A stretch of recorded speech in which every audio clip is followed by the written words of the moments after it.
અપર્યાપ્તમ દસ્તમાકમ બલમ ભીષ્માભિરીક્ષિતમ પર્યાપ્ત દીમેશ બલમ ભીમાભિરીક્ષિતમ.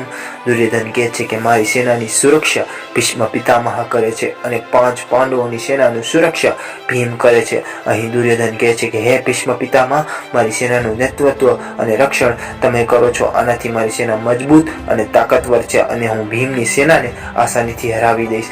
અહીં શ્રીમદ ભગવદ્ ગીતા અધ્યાય 1 એના 10મા શ્લોકનું તાત્પર્ય સમજાવવા જાઓ.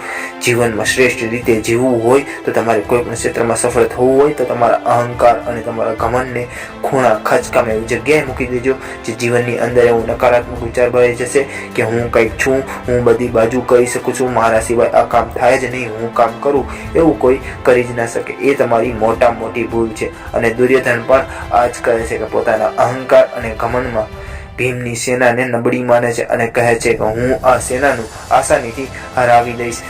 અહીં શ્રીમદ ભગવદ્ ગીતા એ જ સમજાવવા માંગે છે કે અહંકાર, ઘમંડ, લોભ, લાલચ, ઈર્ષાને મૂકીને પોતાના જીવનને સંસારમાં જીવીને સારું કર્મ કરીને પરમાત્માને સોંપી દેવું. જય શ્રી કૃષ્ણ.